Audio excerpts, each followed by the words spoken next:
Sahabat Shalom, Bapak Yahweh memberkati kita sekalian. Malam ini Bapak Ibu Saudara sekalian, kita akan kembali bersama-sama belajar dan merenungkan firman Tuhan. Yang pada malam hari ini firman Tuhan akan berbicara tentang Yelet Katan atau anak kecil. Mari kita bersama-sama membuka kitab suci kita di dalam kitab Matius pasal ke-18 ayat yang pertama sampai dengan yang kelima, dan pasal 19 ayat 13 sampai dengan yang ke-14. Dua pasal akan kita baca bersama-sama saudara. Yang pertama pasal 18 ayat 1 sampai 5. Di situ dikatakan, pada waktu itu para murid datang kepada Yesus seraya berkata, "Siapakah kelak yang terbesar dalam kerajaan sorga?" Dan seraya memanggil seorang anak kecil, Yesus memberdirikannya di tengah-tengah mereka dan berkata, "Sesungguhnya aku mengatakan kepadamu, jika kamu tidak berubah dan menjadi seperti anak kecil ini, kamu sekali-kali tidak dapat masuk ke dalam kerajaan sorga. Oleh karena itu, siapa saja yang merendahkan dirinya seperti anak kecil ini, dialah yang lebih besar dalam kerajaan sorga. Dan siapa yang sekiranya dapat menerima anak kecil seperti yang satu ini atas namaku, ia menerima aku." Kita lanjut ke pasal berikutnya, ayat yang ke-13 dan 14. Di situ dikatakan, pada waktu itu dibawalah kepadanya anak-anak kecil, supaya dia, Yesus, menumpangkan tangan atas mereka dan mendoakannya. Tetapi para murid menghardik mereka. Namun Yesus berkata, "Biarlah anak-anak kecil itu datang kepadaku, dan janganlah kamu melarang mereka. Sebab kerajaan Syamayim adalah bagi mereka yang seperti itu." Amin. Nah Bapak Ibu Saudara sekalian, kalau kita memperhatikan baik-baik satu perikop pendek tentang siapa yang terbesar di dalam kerajaan sorga ini, di sini kita bisa melihat ada satu perintah yang sama, yang kalau kita perhatikan perintah itu terkesan diulang-ulang saudara. Jadi kalau kita membaca dua pasal ini tadi, ada satu perintah yang sama di dalam dua pasal, yang saya katakan perintah yang sama itu terkesan diulang-ulang. Dan sebetulnya satu pesan atau perintah yang diulang-ulang ini adalah sebagai satu bentuk penegasan. Dan kalau kita memperhatikan ayat-ayat yang kita baca tadi saudara, letak penegasan di dalam perikop ini adalah bahwa yang terbesar di dalam kerajaan Syamayim nantinya adalah orang-orang yang seperti anak kecil. Bapak Ibu Saudara sekalian, kalau kita memperhatikan dengan baik, ketika Yesus itu berbicara, seringkali Yesus itu tidak jauh-jauh dari apa saudara? Dari apa? Kalau Yesus ngomong itu biasanya pakai apa? Yesus itu tidak pernah jauh-jauh dari yang namanya parable atau perumpamaan. Yesus itu dulu juga pernah memperumpamakan kerajaan sorga dengan seorang hamba yang berhutang kepada tuannya. Lalu kalau kita perhatikan lagi, Yesus juga pernah mengatakan kerajaan sorga itu milik orang-orang yang teraniaya. Lalu Yesus juga pernah ngomong bahwa kerajaan sorga itu miliknya orang yang miskin dalam roh. Dan hari ini saudara, malam ini kita diberitahu bahwa kerajaan sorga adalah miliknya anak kecil atau Yelet Katan. Nah sebetulnya saudara, ketika Yesus mengatakan ini, sebetulnya apa maksud Yesus mengatakan kerajaan sorga itu sebetulnya milik anak kecil? Apakah nanti yang akan diselamatkan kelak itu hanya anak-anak kecil? Tentu saja saya katakan tidak saudara. Nah di sini saudara, Yang harus kita ketahui dulu dari ucapan Yesua ini, ada satu hal yang penting dari apa yang diucapkan Yesua ini. Dan kita harus tahu dulu apa yang diucapkan Yesua ini. Bahwa ketika Yesua mengatakan jika kamu tidak berubah dan menjadi seperti anak kecil, kamu tidak dapat masuk ke dalam kerajaan sorga. Di sini yang harus kita perhatikan baik-baik. Ketika Yesua mengatakan jika kamu tidak berubah dan menjadi seperti anak kecil, lalu kamu tidak dapat masuk ke dalam kerajaan sorga. Kita harus tahu saudara, ketika Yesua mengatakan ini yang warna kuning ini, Yesua itu benar-benar mengatakan. Ya, Yesua itu bukan asbun atau asal bunyi atau asmong asal ngomong. Enggak saudara, ya. Tapi ketika Yesua mengatakan jika kamu tidak berubah dan menjadi seperti anak kecil, kamu tidak dapat masuk ke dalam kerajaan Syamayim. Waktu itu ketika Yesua mengatakan seperti itu, Yesua itu benar-benar mengatakannya. Artinya ada kesungguhan di dalam ucapan Yesua itu. Nah, coba saudara perhatikan kalimat sesungguhnya aku mengatakan kepadamu di ayat yang ketiga. Kalau kita melihat kalimat yang dikatakan sesungguhnya aku mengatakan kepadamu dalam bahasa Indonesia, kita tidak melihat ada sesuatu yang spesial di situ saudara. Tapi kalau kita coba lihat kalimat yang dikatakan sesungguhnya aku mengatakan kepadamu dari bahasa Ibrani, kita akan melihat ada sesuatu yang spesial di situ. Dalam bahasa Ibraninya, perkataan Yesua ini yang dikatakan sesungguhnya aku mengatakan kepadamu, dalam bahasa Ibrani ditulis dengan kalimat wayomar, amin, omer ani. Nah, kalau saudara perhatikan, di situ ada kata amin, yang artinya terjadilah atau pasti jadi. Jadi kalau saudara selama ini saudara berdoa lalu menutup doa saudara dengan kata amin, tapi saudara tidak pernah ngerti sebetulnya artinya amin itu apa. Apakah amin itu hanya sebatas kata penutup doa? Sekarang saudara harus ngerti bahwa amin artinya apa ini? Terjadilah atau pasti jadi. Nah, kalau ada kata amin di dalam kata wayomar amin omer ani, ini artinya Yesua itu benar-benar akan melakukan dan menjadikan apa yang sudah dia ucapkan. Maka di atas, kalau saudara perhatikan di sini saya tulis Yesua ketika mengatakan jika kamu tidak berubah dan menjadi seperti anak kecil, kamu tidak dapat masuk ke dalam kerajaan surga. Yesua itu benar-benar mengatakan saudara. Ya, tadi saya katakan Yesua itu tidak asbun, tidak asal bunyi, tidak asal ngomong. Tapi ketika dia mengatakan itu, ada satu kesungguhan di dalam perkataannya. Ya, Yesua benar-benar akan melakukan dan menjadikan apa yang sudah dia ucapkan. Karena apa? Karena amin itu sendiri, apanya ini? Gelarnya Yesua sebagai sang amin. Coba kita baca Gileahna atau Wahyu 3 ayat yang ke-14.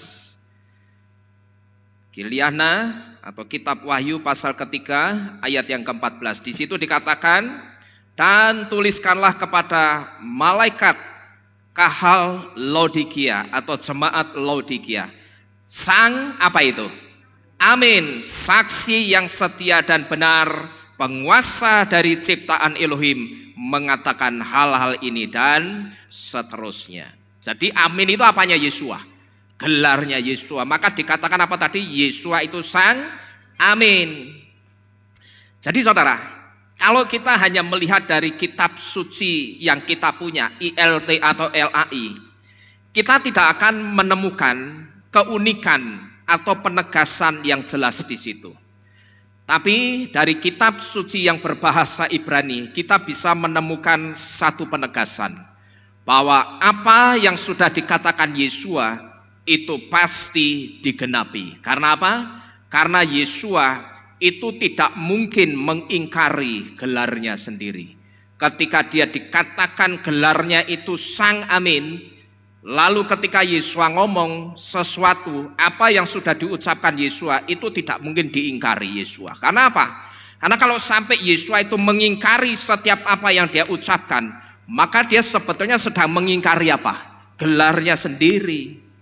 Jadi kalau sampai dikatakan siapa yang tidak seperti anak kecil ini, dia tidak layak untuk kerajaan Syamayim. Ini artinya Yesua itu tidak pernah main-main soal kerajaan sorga. Kalau saudara tidak bisa seperti anak kecil, saudara itu tidak layak untuk kerajaan sorga. Ya, jadi dengan kata lain, ketika Yesua mengatakan aku tidak main-main soal kerajaan sorga, dengan kata lain atau dengan bahasa bebas, itu saya sedang memberitahu kalau sampai saudara dan saya itu tidak bisa seperti anak kecil yang dimaksud Yesua, kita itu tidak akan layak untuk kerajaan sorga. Sekalipun saya katakan meterai keselamatanmu yang ada di dahimu itu sudah benar.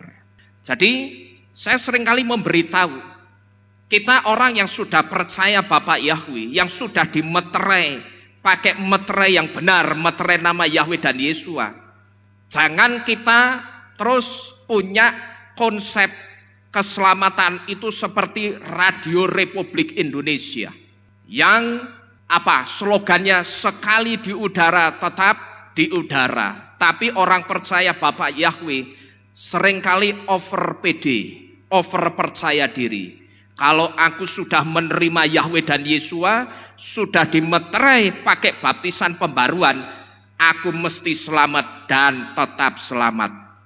Tapi kitab Romiim atau kitab Roma pasal 8 ayat yang pertama memberitahu, kalau pola kehidupan kita itu arahnya lebih condong kepada kedagingan, bukan kepada pola kehidupan roh. Sampai kapanpun, sekalipun meterai kita itu sudah benar, tidak akan ada keselamatan, saudara. Jadi kalau saudara dan saya itu tidak bisa jadi seperti anak kecil, saudara itu tidak akan layak untuk kerajaan sorga. Sekali lagi, sekalipun meteraimu itu sudah benar, meterai keselamatanmu itu sudah benar. Nah, pertanyaannya saudara, lalu ada apa sih sebetulnya dengan anak kecil? Apakah ini artinya kalau kita itu mau diselamatkan kita harus menjadi childish atau kekanak-kanakan? Tentu saja tidak, saudara. Tapi Yesua memakai anak-anak kecil sebagai barometer keselamatan. Ini tidak lain karena seorang anak itu punya sifat apa adanya. Anak-anak itu kenah atau sincere atau tulus.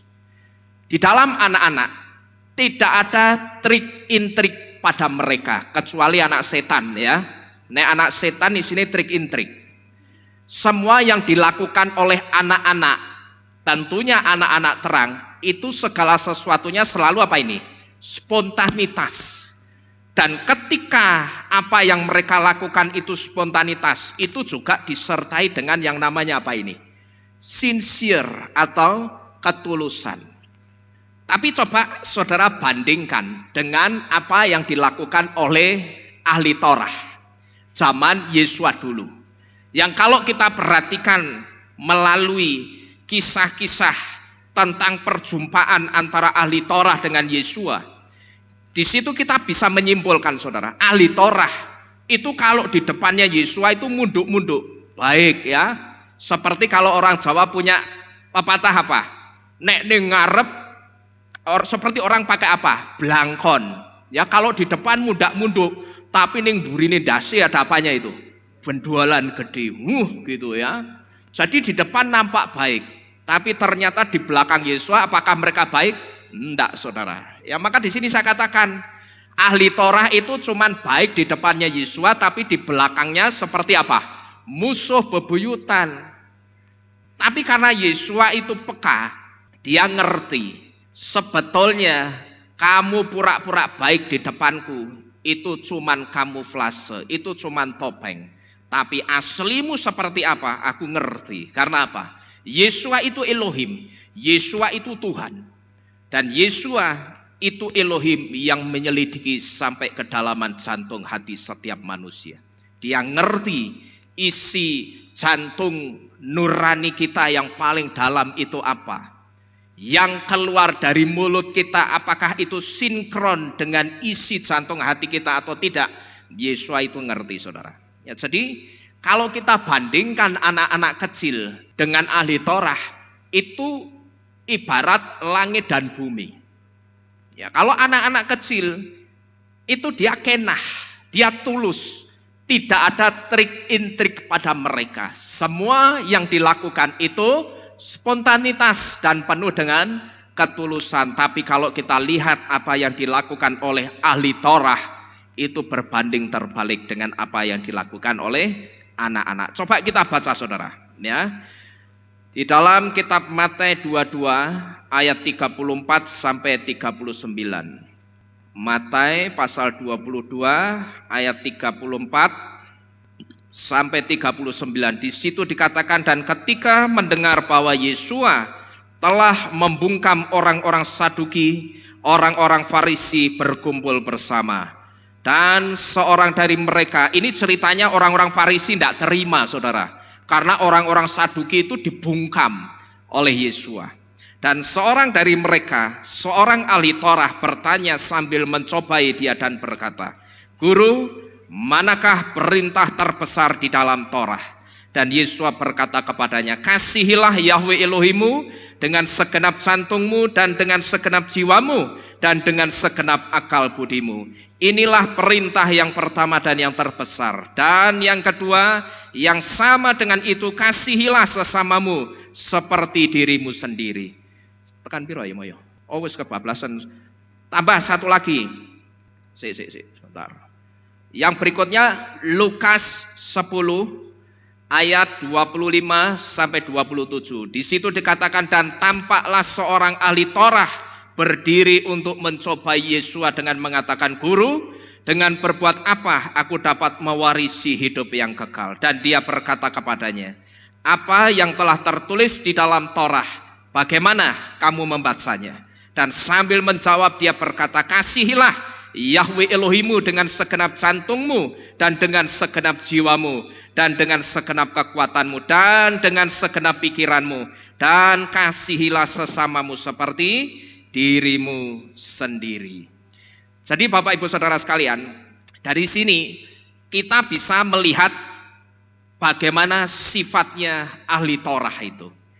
Yang kalau ketemu Yesua itu selalu yang dilakukan apa?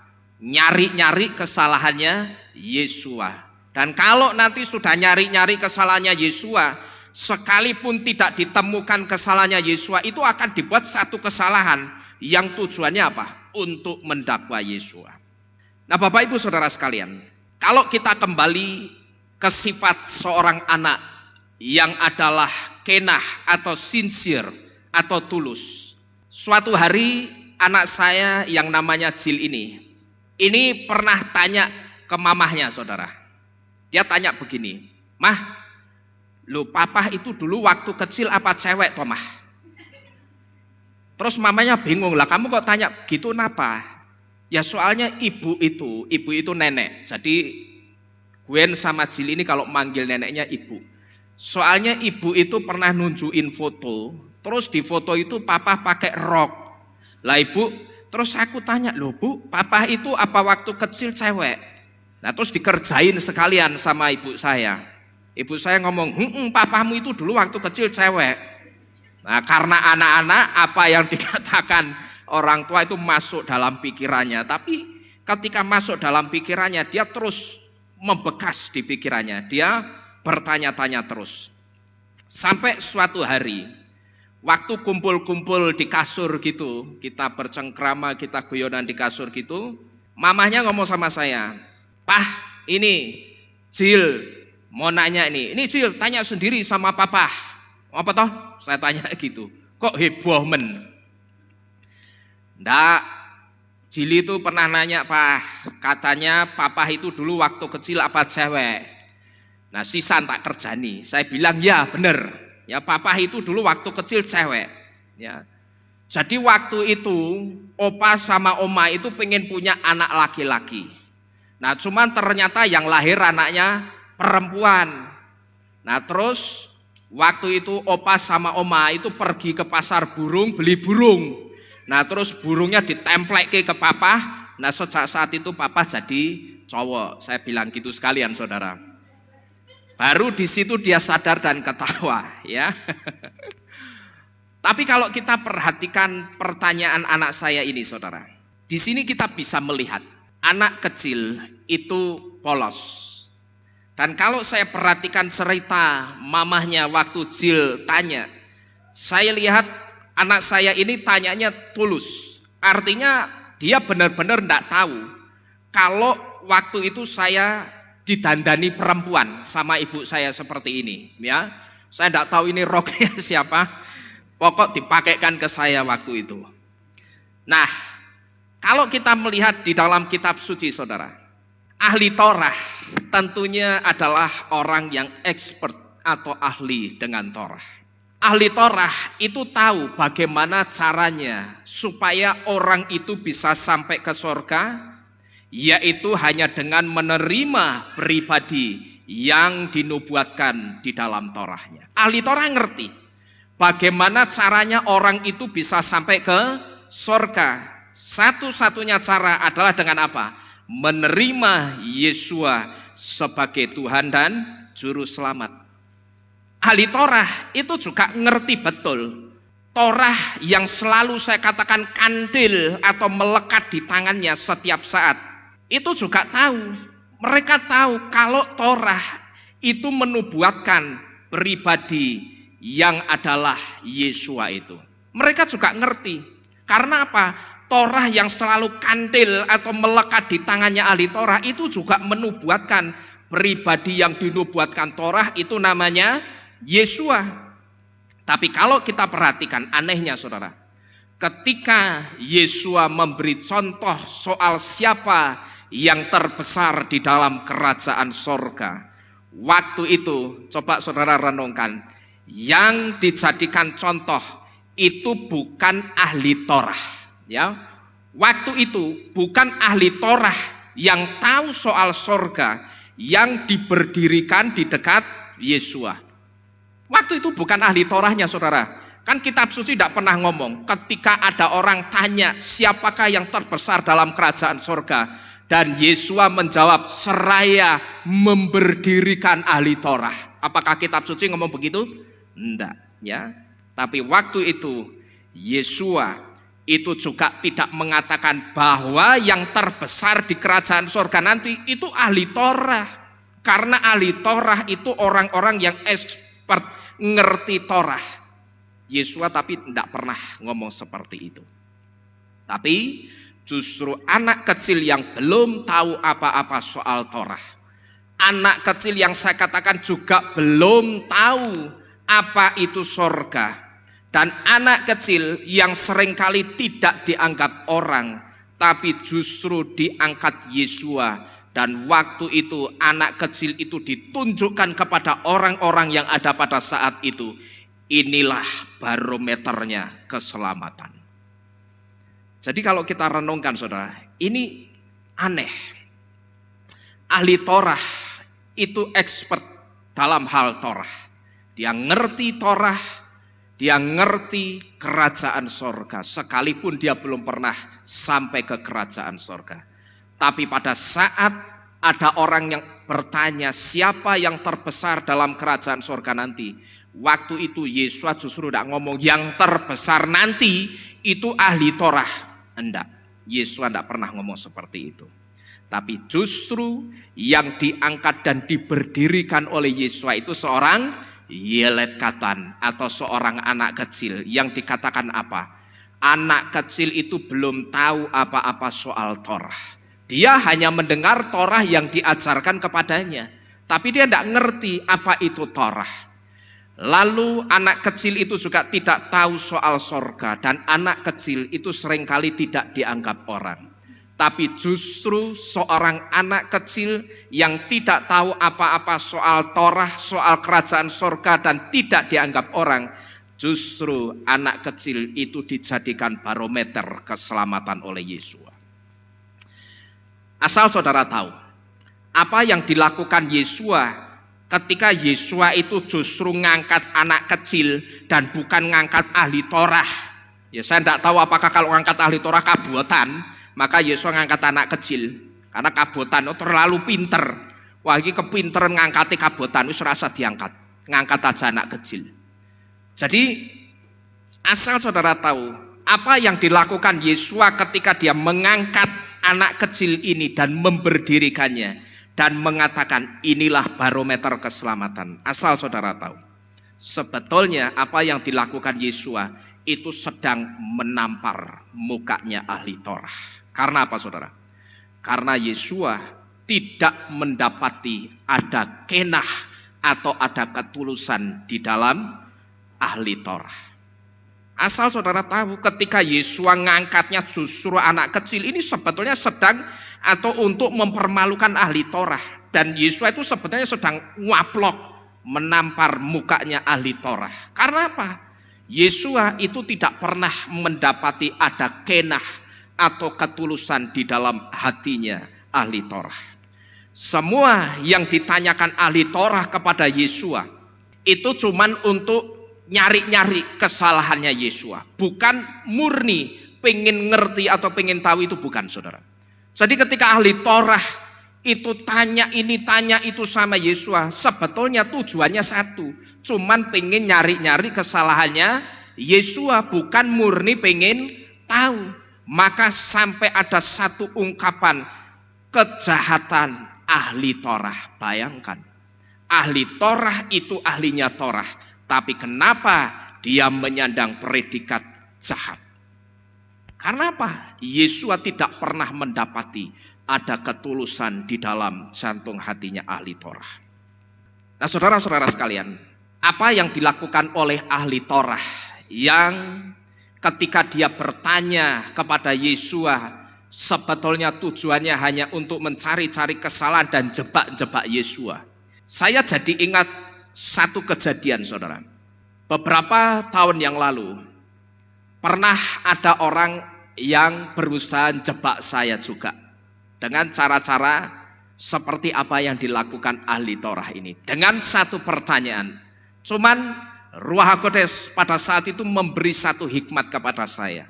Ini pertanyaan ini dia bukan sungguh-sungguh tanya, tapi dia berusaha jebak. Karena dari nada cara bertanyanya itu sudah ketahuan saudara. Waktu itu ketika saya mendapatkan kabar tentang orang ini saudara, atau keluarga ini, saya coba kunjungi keluarga ini. Karena saya mendapat laporan kehidupan keluarga ini katanya sudah tidak baik lagi.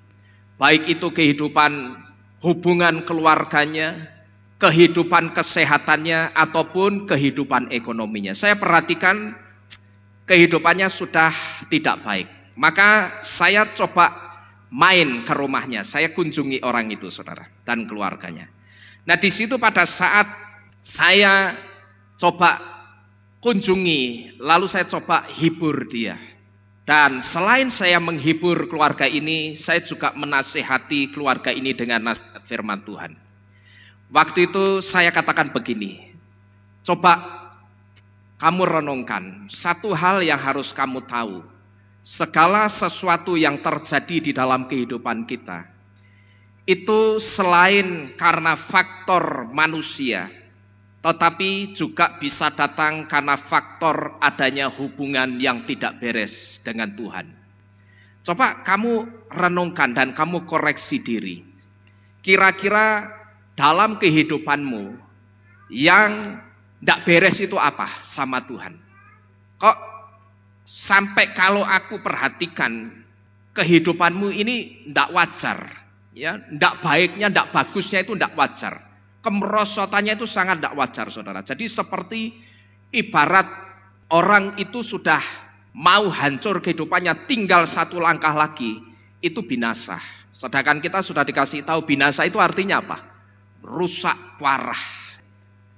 Hanya tinggal satu langkah lagi kehidupannya itu hancur lebur, rusak parah.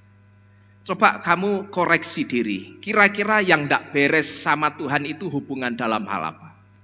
Nah di situ saya coba memberitahu keluarga ini, saya katakan coba kalau kamu ada yang tidak beres hubungan dengan Tuhan, soal kesetiaanmu beribadah, mulai perbaiki. Mulailah lagi setia beribadah di tempat di mana kamu beribadah. Ini orang yang percaya Bapak Yahweh, saudara.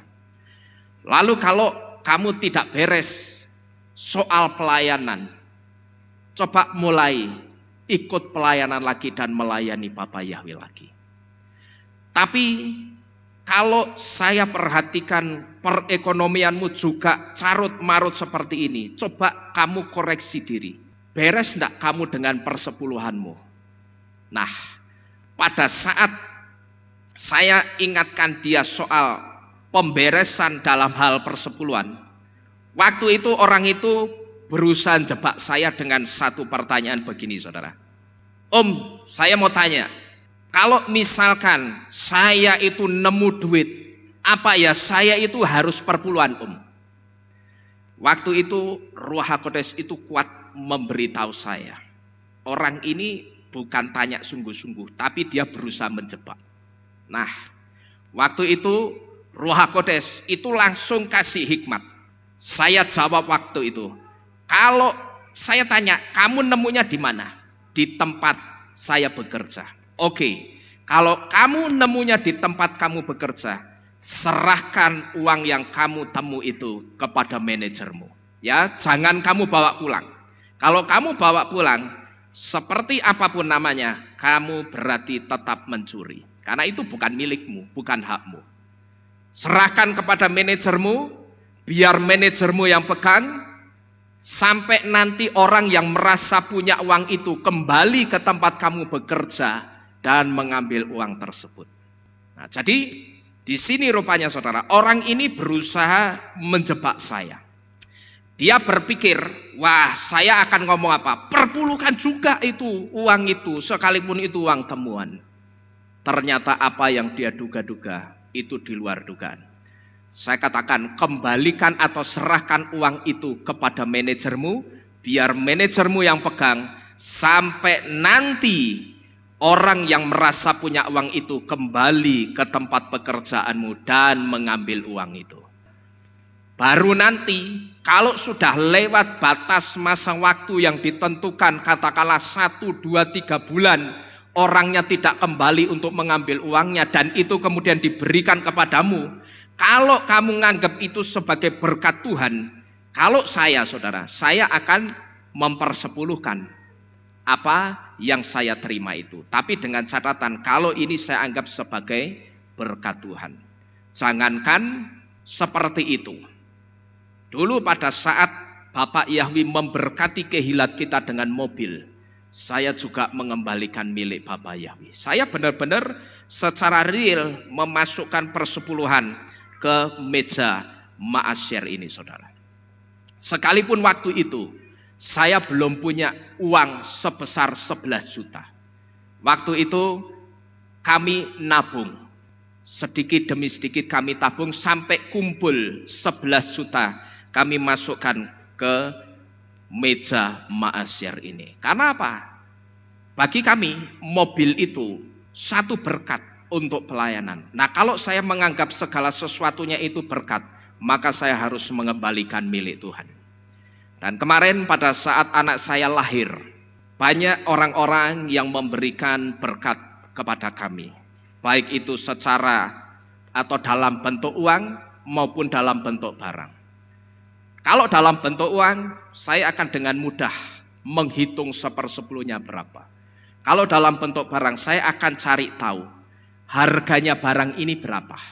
Nanti setelah ngerti harganya, saya akan ambil 1/10 dari harga barang tersebut dan saya kembalikan ke meja ma'asyir ini. Jadi Bapak Ibu Saudara sekalian, kalau kita kembali ke firman tadi, dari apa yang saya saksikan tadi, rupanya orang ini berusaha menjebak saya soal persepuluhan. Dipikir saya itu ngandani Kalau saya selalu ngandani orang taatlah mengembalikan milik Tuhan, orang itu berpikir saya itu mata duitan, gitu loh. Tapi rupanya apa yang dia pikir saat itu disanggah oleh Ruh HaKudes sendiri. Saya katakan, kasih ke manajermu, biar manajermu yang pegang, sampai nanti yang punya kembali dan mengambilnya. Ini kesaksian saya yang pertama, saudara, ketika ada orang yang berusaha menjebak saya dengan pertanyaan. Persis seperti apa yang dilakukan oleh ahli Torah.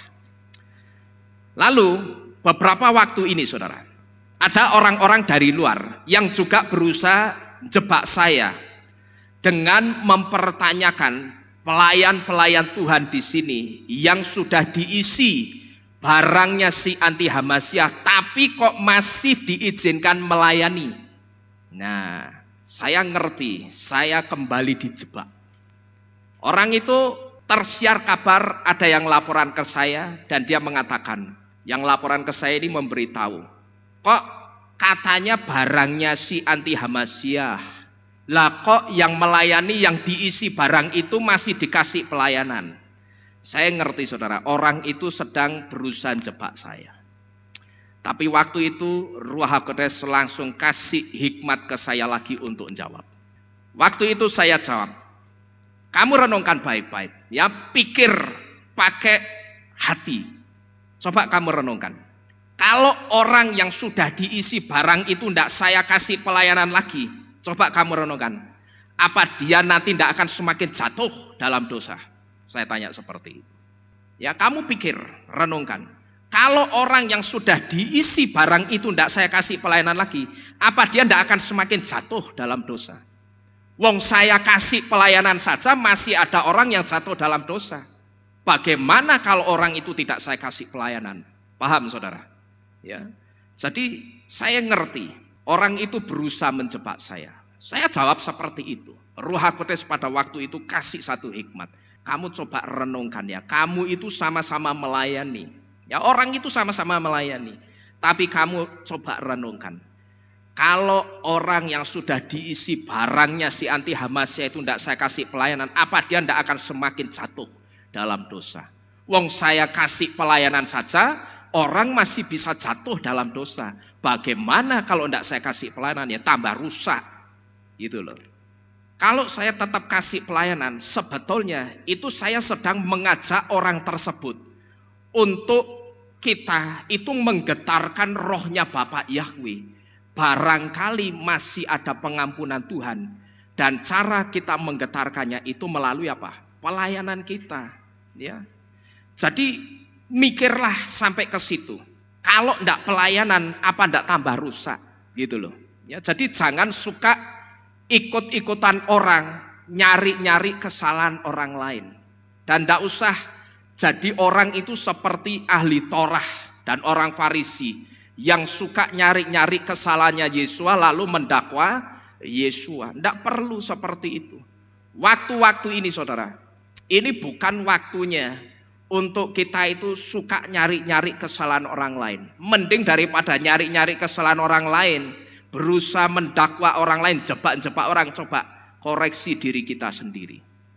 Aku ini sudah benar belum? Kok aku ndadak ngoreksi orang lain? Waktu itu dengan jelas Ruh HaKudes memberikan satu hikmat ini kepada saya. Dia katakan, kalau orang itu tidak saya kasih pelayanan, apa tidak tambah rusak? Apa tidak jatuh semakin ke dalam dosa? Wong dikasih pelayanan saja orang masih bisa jatuh dalam dosa. Apalagi orang tidak dikasih pelayanan, ya tambah rusak. Saya katakan begitu sama orang itu, saudara.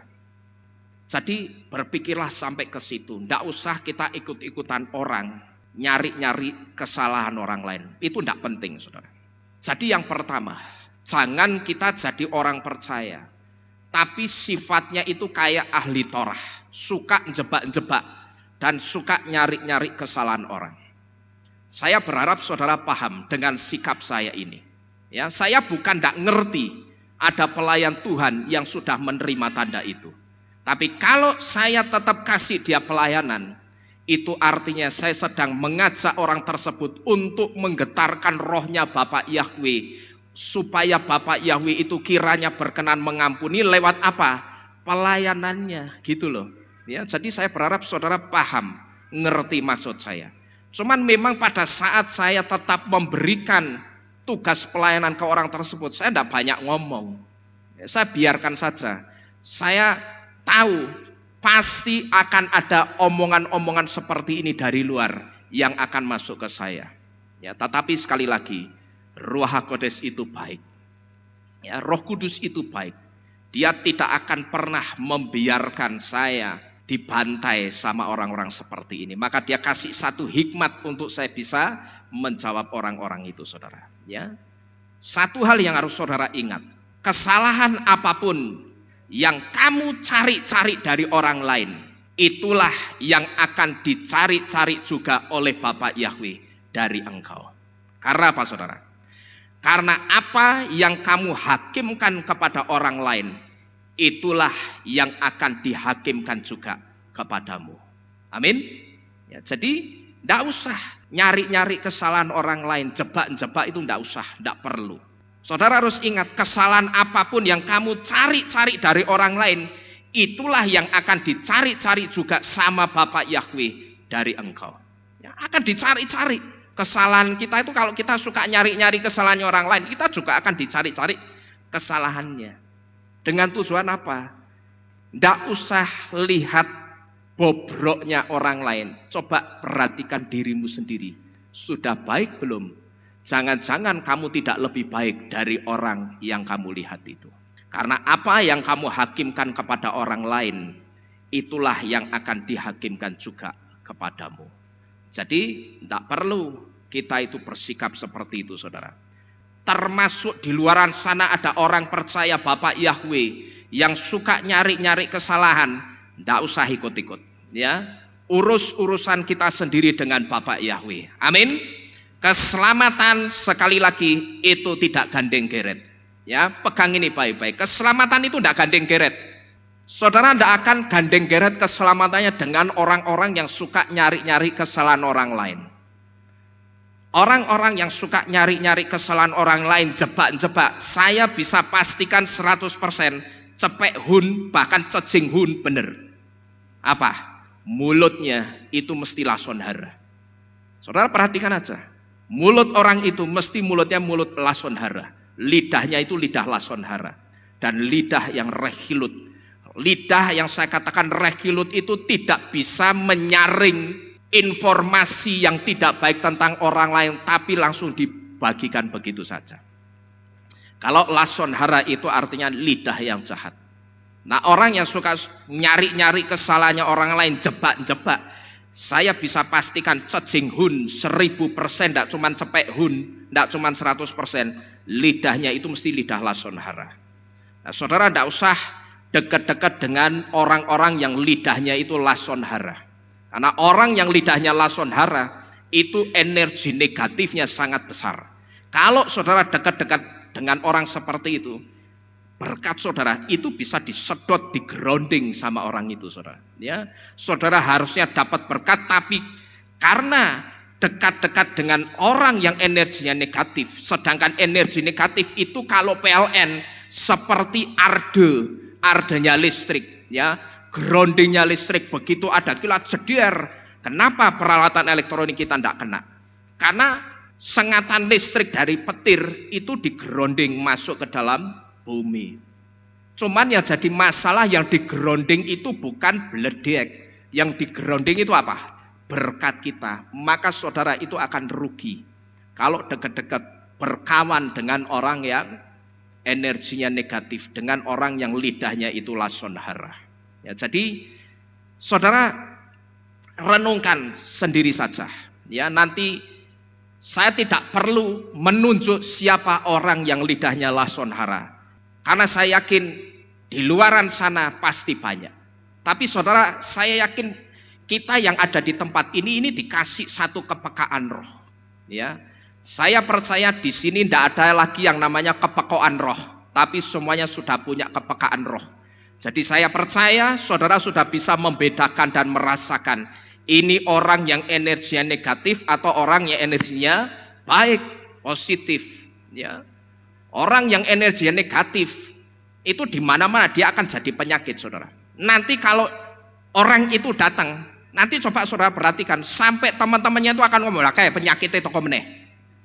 Nah, bayangkan sampai orang itu disebut penyakit. Coba saudara renungkan, enak enggak orang itu disebut punya predikat sebagai penyakit? Oh, kalau saya enggak mau, saudara. Jadi saudara tentukan sendiri pilihan saudara. Saudara mau berkawan atau dekat-dekat dengan orang yang energinya negatif atau tidak, itu pilihan saudara. Kalau saudara mau berkatmu itu tidak lari kemana-mana tapi tinggal dan masuk dalam kehidupanmu, carilah orang-orang yang energinya itu positif. Pak, saya itu punya tujuan supaya orang yang energinya negatif itu juga bisa diperbaiki. Ya boleh. Tapi nasihat saya, berilah tenggat waktu. Pasang tenggat waktu. Kira-kira kamu mau merubah orang itu dalam jangka waktu berapa bulan atau berapa tahun. Katakanlah, saya mau coba rubah orang itu dalam waktu 6 bulan. Nanti kalau sudah 6 bulan saudara coba rubah orang itu dan orang itu tidak berubah, saudara harus cepat-cepat tinggalkan orang itu. Karena apa? Tidak usah diteruskan merubah orang itu. Reinhard Bonnke pernah memberitahu kita satu ilustrasi yang bagus. Dia katakan kalau kamu sedang ada di gunung es, ada 2 hal yang bisa kamu lakukan. Yang pertama, mencairkan gunung es itu, atau yang kedua, kamu ikut membeku bersama gunung es itu. Itu artinya, kalau saudara berusaha merubah sikap dan sifat orang yang energinya negatif, yang lason hara ini tidak bisa, saudara sudah kasih tenggat waktu, aku mau coba 6 bulan, kalau tidak bisa, ya sudah, tinggalkan orang itu. Ya, berarti memang orang itu modelnya, dia sudah tipenya tipe orang yang lason hara. Yang bisa merubah itu cuman patok kuburan. Ngerti maksudnya? Mati, begitu mati baru berubah. Jadi boleh saudara mau merubah orang yang seperti ini, tapi berikanlah tenggat waktu supaya ketika tenggat waktu itu lewat, saudara tidak akan ikut membeku bersama gunung es itu, alias jadi ikut-ikutan lidah lason hara. Ya, jadi ini yang pertama saudara. Kenapa Yesua itu suka dengan anak-anak kecil? Karena anak kecil itu apa tadi? Kenah, dia sincere, tulus apa adanya, polos, tidak ada trik-intrik di dalam kehidupannya, terkecuali anak setan. Nah itu lain lagi. Kemudian selain apa adanya, seorang anak itu tidak pernah milih-milih dan nimbang-nimbang firman. Pokok apa yang dia dengar, itulah yang akan dia lakukan di dalam kehidupannya. Hari Rison kemarin, saya sempat menyinggung di tempat ini bahwa waktu-waktu ini fenomena Yesua memakai anak kecil untuk menempelak orang-orang tua atau orang yang katanya sudah dewasa, itu terjadi lagi saudara. Ya, jadi fenomena Yesua memakai anak kecil untuk menempelak orang tua yang terjadi pada saat zamannya ahli Taurat dan orang Farisi pada zaman Yesua dulu, itu terjadi lagi saudara. Ketika orang tua dan anak kecil itu dikasih tahu atau sama-sama dikasih tahu soal fenomena barangnya si anti Hamasiah sekarang ini, saya perhatikan berapa banyak orang tua yang secara usia saya katakan dia sudah kenyang dengan firman Tuhan seperti ahli Taurat tadi, dan orang tua yang saya katakan dia sudah kenyang mendengar nubuatan-nubuatan seperti ahli Taurat tadi, tapi orang tua itu justru dia menentang sendiri firman dan nubuatan itu. Bahkan saya perhatikan ketika orang itu diberitahu soal kebenaran barang tersebut, terimanya apa saudara? Justru merasa diusik dan marah. Ini aneh. Ini fenomenanya sedang terjadi lagi. Fenomena anak kecil itu dipakai untuk menempelak orang dewasa atau orang-orang tua. Itu terjadi lagi. Ya, ketika orang tua dan anak kecil itu sama-sama dikasih tahu soal fenomena barangnya si anti Hamasiyah sekarang ini. Berapa banyak orang tua yang secara usia dia itu sudah kenyang dengan firman, dia kenyang melihat nubuatan-nubuatan, tapi justru dia tentang sendiri firman dan nubuatan itu. Bahkan ketika disampaikan kebenaran tentang fenomena barang tersebut, orang tersebut bukannya bersyukur dan berterima kasih sudah diberitahu dan disingkapkan, tapi malah apa terimanya? Merasa diusik dan dia malah marah. Kalau kita renungkan saudara, bukankah ini sama dengan ahli Torah? Mereka tahu dan kenyang dengan Torah dan nubuatannya. Tapi ketika apa yang dinubuatkan Torah itu dimunculkan atau Yesua itu dimunculkan, Yesua itu justru dijadikan musuh bebuyutannya. Di depannya baik tapi di belakangnya bendol genggeman seperti ini ya. Awas kamu Yesua ya, pokok kamu leno sedikit, kamu lengah sedikit, kamu salah sedikit, akan aku cari-cari kesalahanmu. Tapi saya katakan tidak ada yang bisa membendung kekuatan Bapa Yahweh. Pernah Yesua ketemu kesalahannya? Tidak pernah. Ya, karena apa? Bapa Yahweh itu mendeteksi apa yang ada di dalam jantung hatinya ahli Torah. Itu bukan ketulusan. Waktu dia tanya itu tujuannya bukan murni tanya. Persis seperti orang-orang yang berusaha jebak-jebak saya dengan pertanyaan macam-macam. Dia tentang sendiri Yesua yang dinubuatkan oleh Torahnya. Saudara-saudara sekalian, waktu-waktu ini ada satu fenomena yang saya katakan fenomena ini lucu saudara. Jadi ceritanya ada orang, saya sebut orang itu juga seorang pendeta. Orang itu mati-matian setuju dengan barangnya si anti Hamasiyah yang sekarang sedang dimasukkan ke tubuh setiap orang ini. Orang itu mati-matian setuju.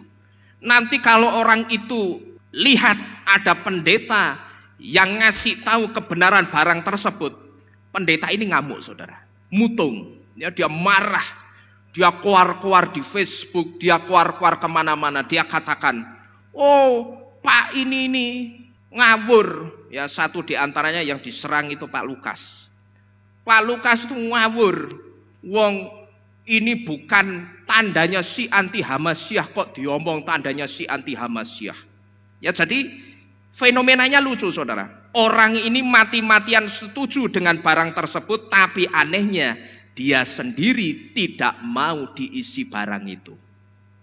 Alasannya apa saudara? Alasannya saya ini komorbid.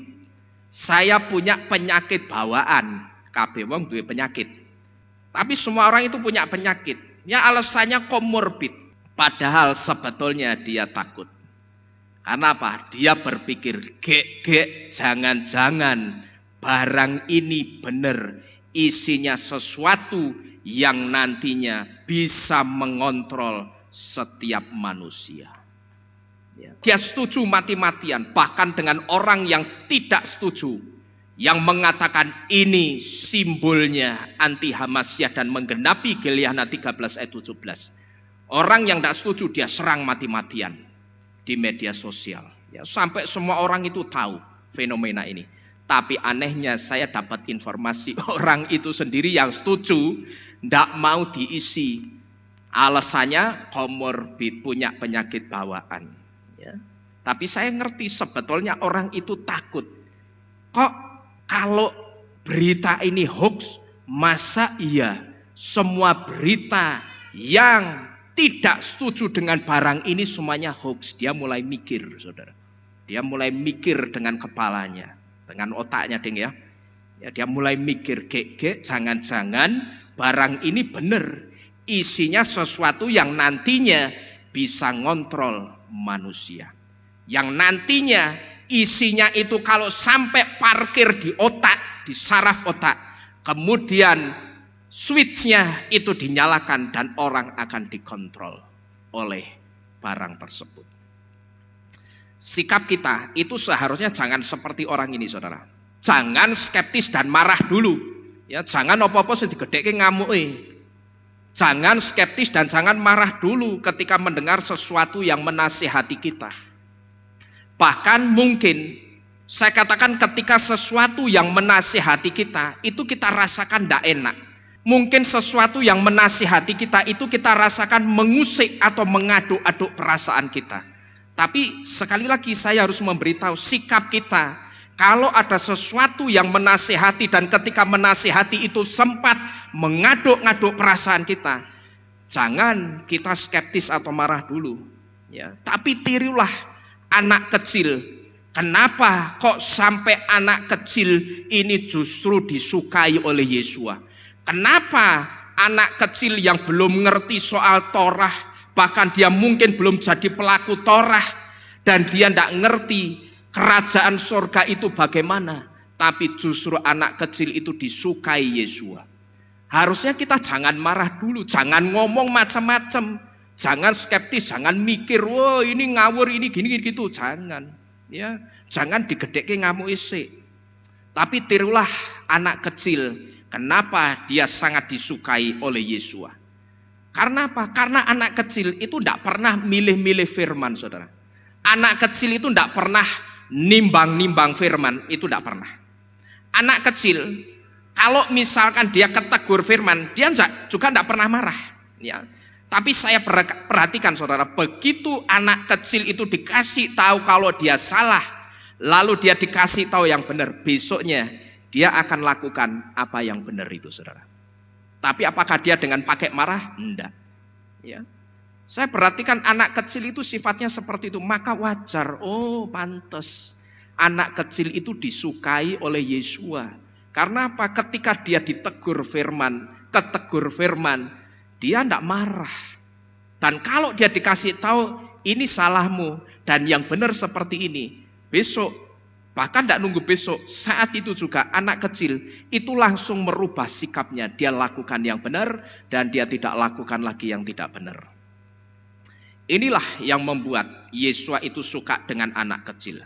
Karena apa? Sikap pertobatannya anak kecil itu luar biasa. Sekalipun saya katakan dia belum tahu apa itu pertobatan.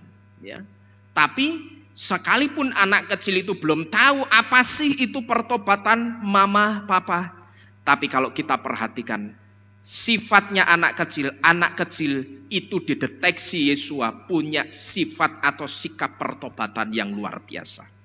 Jadi kalau saudara mau disukai Yesua, milikilah sifatnya anak kecil yang tidak pernah milih-milih dan nimbang-nimbang firman Tuhan. Ini yang kedua, kenapa Yesua itu suka dengan anak kecil. Kemudian yang ketiga, selain anak kecil itu tidak pernah menimbang-nimbang firman, anak kecil itu juga tidak perlu dikomando untuk dia mengasihi dan taat kepada setiap dafar atau firman dan Torah Elohimnya Yahweh. Dan kalau kita perhatikan saudara, seringkali yang mengingatkan orang tuanya untuk taat firman dan Torah itu justru siapa ini? Anak kecil, ya. Coba saya mau tanya kepada saudara yang orang tua di sini. Hai para orang tua, bener ndak ini? Jawab sing tegas. Ndak ada sing jawab. Bener ndak ini kira-kira? Wah, malu ya sama anak kecil. Kok jawabnya isin-isinan gitu? Coba jawab sing tegas. Bener ndak ini? Seringkali justru anak kecil yang mengingatkan orang tuanya untuk taat firman. Bener? Betul itu masih salah. Nek betul itu belum tentu benar, tapi nek benar mesti betul. Jawab yang tegas, benar apa enggak? Benar ya. Di tempat ini saudara, saya sering mendengar kesaksian soal anak-anak di Kehilat ini yang justru mengingatkan orang tuanya untuk taat Torah, terutama ketaatan kepada Torah soal makanan kosher. Saudara perhatikan baik-baik. Kalau satu di antaranya itu anak kita, saudara jangan pernah bungkam dan jangan pernah saudara marahi anak saudara yang seperti itu, ya. Kalau saudara diingatkan, oleh anak saudara, enggak apa-apa ini handphone mahal. Ya. Jadi kita kembali lagi ke firman. Kalau saudara sering diingatkan oleh anak-anak kita, Pah, Mah, Pak atau Bu, ayo buat kita itu taat Torah. Kita makannya sekarang makanan yang kosher aja. Kalau satu di antaranya itu anak kita, saudara, itu jangan pernah bungkam dan jangan pernah marahi anak yang seperti ini. Biarkan dia bertumbuh dalam ketaatannya dengan Torah Yahweh. Ya, perhatikan ini baik-baik. Kalau ada anak yang seperti ini, jangan malah saudara marahi. Jangan saudara diamuk, salah. Karena apa? Karena menciptakan anak yang cinta Torah itu tidak mudah, saudara. Ya, menciptakan anak yang cinta Torah itu tidak mudah. Tapi kalau menciptakan anak yang cinta gadget itu gampang. Tinggal kasih saja handphone ke anakmu, nanti dia akan jadi anak yang cinta apa? Cinta gadget. Maka setiap hari di dalam waktu-waktunya selalu yang dipelototin itu apanya? Handphonenya. Sekarang saya perhatikan di jalan-jalan, ini memang sama saudara. Saya yakin saudara yang ngerti semua. Saya perhatikan ketika saya pulang jemput anak saya sekolah. Saya diperhatikan di sepanjang jalan Karyadi itu. Orang-orang jagrok nongkrong di tamannya rumah sakit Karyadi. Saya perhatikan kepalanya tuh nunduk semua liatin handphone. Tapi kalau ini coba saya lihat kira-kira 10-20 tahun yang lalu, ya, ndak ada orang itu nunduk hanya lihat handphonenya alias egois. Tapi orang itu akan apa saudara? Dia ngobrol, berinteraksi satu dengan yang lainnya. Tapi kalau saya perhatikan sekarang, orang itu yang diajak ngobrol apa nih? Handphone nih. Maka tadi saya memberitahu kepada saudara, kalau ada anak saudara yang selalu mengingatkan saudara untuk cinta kepada Torah, untuk melakukan Torah, itu jangan pernah dibungkam, jangan pernah dimarahi. Karena menciptakan anak yang cinta Torah itu tidak mudah. Tapi untuk menciptakan anak yang cinta dengan gadget itu sangat gampang. Tinggal saudara kasih handphone, maka dia akan jadi anak yang cinta dengan gadget. Tapi ingat, dunia bebas yang bisa diakses anak-anak itu cukup dari handphone yang ada di tangannya. Perhatikan ini baik-baik, ya. Terkadang saya perhatikan orang tua ndak mau anaknya rewel, wis ya mainan handphone, jangan rewel. Papa lagi kerja, mama lagi ngobrol, ya. Ini mama lagi ngerumpi ini serialnya berlanjut, jangan cerewet ya. Ya mainan HP. Seringkali saya perhatikan seperti itu saudara ya. Tapi ingat, dunia bebas bisa diakses anak-anak itu cukup dari handphone yang ada di tangannya. Hati-hati loh saudara. Saudara yang seringkali sedikit-sedikit tidak suka, tidak mau anaknya rewel lalu dikasih HP. Saudara harus ingat ini, dunia bebas bisa diakses anak-anak cukup dari handphone yang ada di tangannya. Cuman pertanyaannya gini, ya kalau anak kita itu bisa memfilter, kalau anak kita tidak bisa milter terus ya rusak dadine. Ya, maka berapa banyak anak-anak kecil yang saya katakan dewasa sebelum waktunya. Karena apa? Dari ini saudara. Karena orang tuanya tidak mau repot. Kalau anaknya rewel, wis ora usah kangelan, leren puk-puk kesuwen bikinkan susu, gendong nidurin. Jangan cerewet ya, mama capek ini. Nih, nonton HP. Seringkali saya perhatikan begitu saudara. Senjatanya apa? Handphone. Tapi saudara harus ingat bahwa dunia bebas itu bisa diakses anak-anak kita cukup dari handphone yang ada di tangannya. Jadi sekali lagi kita kembali ke firman Tuhan. Kalau ada anak-anak kita yang sering mengingatkan kita untuk taat Torah, cinta Torah, jangan justru dimarahi. Kalau anak-anak kita itu mengingatkan kita soal apapun, dan tidak usah gengsi saudara. Jangan terus anak itu kalau mengingatkan kita untuk taat Torah soal makanan kosher, saya ambil contoh. Jangan terus kita ngomong, kamu itu anak kecil, tidak usah cerewet, tidak usah ngajari orang tua. Nah, seringkali kan orang tuanya begitu, ya. Anak kecil tidak usah ngajari orang tua. Oh salah saudara. Ya, jangan justru saudara marahi kalau anak-anak kita itu mengingatkan kita. Karena sekali lagi untuk menciptakan anak yang cinta Tuhan itu tidak mudah. Karena kalau saudara marahi, saudara itu sama saja sedang membungkam anak itu. Dan saudara perhatikan baik-baik. Kalau sudah dibungkam, dan kalau anak itu sudah bungkam, hati-hati. Saudara itu akan kesulitan membuat anak itu jadi anak yang cinta Tuhan lagi. Perhatikan ini baik-baik. Kalau saudara marahi dan kemudian anak itu jadi bungkam, besok lagi kalau saudara salah dia tidak mau mengingatkan, saudara akan kesulitan untuk menciptakan atau membuat anak saudara itu jadi anak yang cinta Tuhan lagi. Karena apa? Dia akan merasa percuma. Wah, percuma, wong aku ngasih tahu papa, ngasih tahu mama, malah dibilang cerewet, malah dibilang sok tahu. Anak kecil banyak ngatur orang tua. Dia akan mentah sendiri saudara. Dia tidak mau lagi besok ketika lihat saudara salah, saudara keluar dari Torah, dibiarkan saja. Karena begitu saudara marahi, dia akan bungkam. Dan kalau sudah bungkam, saudara akan kesulitan untuk membuat anak itu menjadi anak yang cinta Tuhan lagi.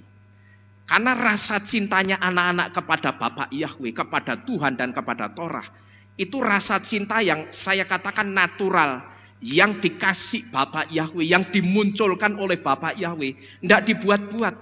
Ya, rasa cintanya anak kepada Torah, kepada firman, dan kepada Bapak Yahweh, cinta ibadah, cinta berdoa, cinta membaca firman, itu bukan rasa cinta yang dibuat-buat. Tapi memang satu rasa cinta yang ditumbuhkan oleh Bapak Yahweh. Nah kalau sampai saudara marahi dan dia sampai bungkam, saudara boleh buktikan saudara akan kesulitan untuk menciptakan anak yang cinta Tuhan lagi. Untuk menciptakan anak yang brengsek itu gampang, ya. Tinggal saudara umbar saja, saudara bebaskan, dia mau berbuat apa. Tidak usah sampai seminggu dia akan jadi anak brengsek. Tapi untuk menciptakan anak yang cinta Tuhan itu tidak gampang saudara. Saya pernah memberitahu kepada saudara, dulu pernah ada anak seorang Yahudi. Jadi ada seorang Yahudi yang punya anak laki-laki. Nah ketika anak laki-lakinya ini masih kecil, sekitar umur, anak mulai ngomong itu umur berapa ya? Satu sudah bisa ngomong ya? 1-2 tahunan lah. Anaknya ini mulai bicara nubuatan-nubuatan. Dan karena waktu itu orang tuanya itu sering pergi ke sinagog. Dan ketika anaknya itu diajak ke sinagog, ke bait suci, anaknya ini tidak pernah berhenti ngomong nubuatan-nubuatan. Sampai suatu hari orang tuanya itu risih, dia malu sama rabi-rabi yang ada di situ. Ini anak kok setiap kali nek ngomong, begitu bisa ngomong, setiap kali dia ngomong sih diomongke kok nubuatan. Lama-lama orang tuanya si anak ini risih. Terus pada saat itu begitu sampai dia pulang dari sinagog, dia pulang ke rumahnya, begitu sampai rumah baru jagrok duduk sampai rumah, anaknya ini dremimil ngomong nubuatan lagi. Begitu anaknya ngomong nubuatan lagi, orang tuanya ini langsung bentak anaknya. Saudara tahu, begitu anaknya ini dibentak, saat itu juga anak itu jadi bisu. Dan saudara ngerti, anak ini baru sembuh dari bisunya, baru bisa ngomong lagi, itu setelah umur 12 tahun. Waktu itu kira-kira menurut saudara, orang tuanya gelo enggak saudara? Wah sangat gelo sekali. Saya saja pengen dengar anak-anak saya ngomong nubuatan apa. Lah kok ini malah sudah orang Yahudi yang orang Yahudi itu kan lekat dengan nubuatan-nubuatan. Kok malah digetak, malah dibentak. Akhirnya anak itu bungkam. Dia bisu sampai umur 12 tahun. Baru saudara ngerti, selama anak ini dari usia 2-12 tahun, anaknya, orang tuanya itu setiap hari selalu bergumul, dia minta ampun kepada Tuhan. Ya, sampai suatu hari di umur 12 tahun ketika orang tuanya bergumul, orang tuanya minta pengampunan dia, di situ dia benar-benar berjanji kepada Bapak Yahweh. Dia katakan, kalau anak ini nanti bisa ngomong lagi, dan dia mengatakan nubuatan-nubuatan apapun itu, aku akan membiarkan anak ini dan tidak akan pernah membungkam dan membentak anak ini lagi. Saudara tahu, pada waktu itu satu keajaiban terjadi. Ketika orang tuanya selesai berdoa, tiba-tiba anaknya memanggil bapaknya. Anak itu bisa kembali ngomong lagi. Ya, jadi dari kesaksian ini, Bapak Ibu Saudara sekalian, seharusnya kita itu bersyukur punya anak-anak yang cinta Tuhan dan anak-anak yang selalu mengingatkan kita. Karena waktu-waktu ini tidak mudah saudara, menemukan anak yang benar-benar mengasihi Tuhan, itu tidak mudah. Maka terkadang saya heran dengan orang tua yang ada di luaran sana. Saya perhatikan orang tua yang ada di luaran sana, seringkali orang tua itu selalu nyeting anaknya untuk jadi anak yang money oriented, atau anaknya itu disetting pokok orientasinya harus apa? Uang atau duit terus. Yang ketika orang itu menyekolahkan anaknya sampai mungkin ke jenjang pendidikan yang paling tinggi, tapi di situ rupanya orang tuanya ini punya tujuan menyekolahkan anaknya tinggi-tinggi, itu supaya hanya untuk apa saudara? Ngerti? Menghasilkan uang. Memang saya katakan tidak sepenuhnya salah orang tua yang punya pemikiran seperti ini. Artinya jangan sampai ya kamu papa mama sekolahin tinggi-tinggi tapi tidak menghasilkan apa-apa. Saya katakan memang tidak sepenuhnya salah. Memang ini tidak salah saudara. Cuman seringkali saya perhatikan orang tua yang cuman nyeting anaknya itu money oriented. Settingan money orientednya itu terlalu lebay, terlalu berlebihan.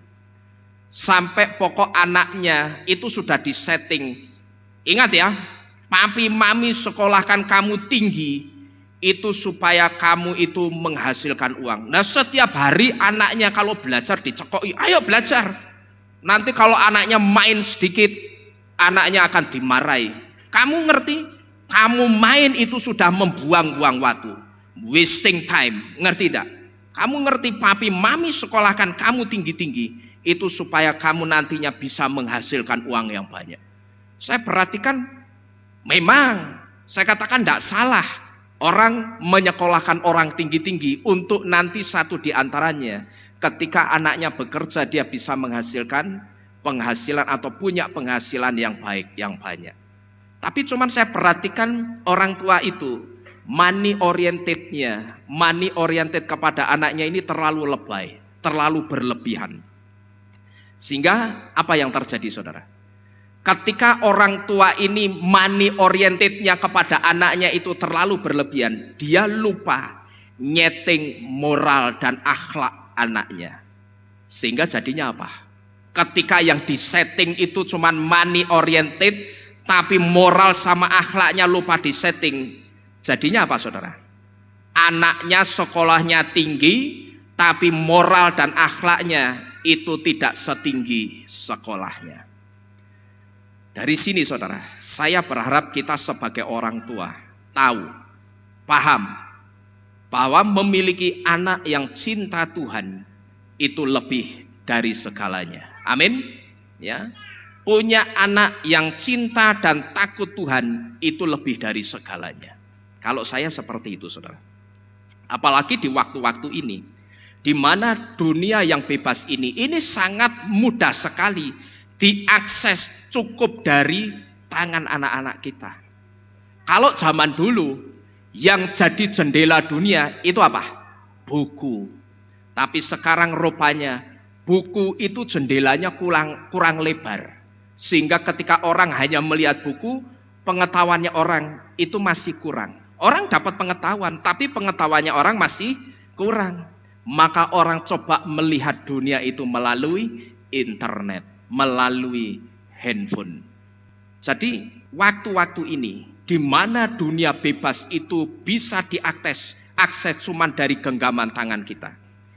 Ini saya sebut sebagai waktu-waktu ini sangat tidak mudah untuk mencari anak-anak atau menemukan anak-anak yang cinta Tuhan. Kalau saya saudara, ini saya secara pribadi. Sekarang ini saya bersyukur karena kedua anak saya yang sudah besar ini, Gwen dan Jin ini. Dan saya berharap si Live Siomay ini nanti akan meneruskan jejak kakaknya. Tanpa saya komando. Mereka rupanya mengajak teman-teman sekolah Sabat dan Rison itu untuk mengadakan doa online. Saudara tahu, saya tidak pernah memberikan komando ini kepada mereka. Kamu lihat papa mama sama tim pelayanan itu sekarang sedang doa online. Kamu harus ikut, ajak teman-temanmu ikut doa online, bikin doa online. Saya tidak pernah ngomando mereka, saudara. Tapi saya perhatikan mereka dengan sendirinya. Mereka pakai waktu di mana saat itu kami tidak sedang doa online. Jadi kalau kita doa online itu hari Senin, Rabu, Jumat. Mereka pakai hari Selasa, Kamis, dan Sabtu untuk mereka online bersama teman-teman sekolah Sabat dan Risonnya untuk mereka doa online. Saudara tahu apakah saya menggerakkan atau mengomando mereka? Tidak pernah saya menggerakkan mereka. Ya, ini bukan komando saya. Mereka hanya melihat saya mengadakan doa online dengan pelayan Tuhan di sini pada waktu itu, pada saat kita masih ibadahnya online, saudara-saudara sekalian. Mereka mengikuti dengan sendirinya, bahkan sampai hari ini kita yang pelayan Tuhan itu sudah tidak doa online, mereka masih doa online. Karena kita sekarang yang pelayan Tuhan itu sudah doanya offline setiap hari Selasa. Jadi Bapak Ibu Saudara sekalian, hari ini anak kecil itu diberdirikan juga di depan kita oleh Yesua. Kalau saudara mau dianggap Yesua dan mau nantinya saudara itu mendapatkan satu predikat yang terbesar di dalam kerajaan sorga, coba mulai hari ini milikilah sikap anak kecil yang tulus. Yang pertama, milikilah sikap anak kecil yang tulus. Yang kedua, milikilah sikap anak kecil yang tidak pernah milih-milih dan nimbang-nimbang firman. Dan yang ketiga, milikilah sikap anak kecil yang cinta kepada Torah Elohim kita, Bapa Yahweh. Amin. Amin. Bapa Yahweh memberkati kita sekalian. Kita bersama-sama tunduk di dalam doa, kita akan akhiri firman pada malam hari ini.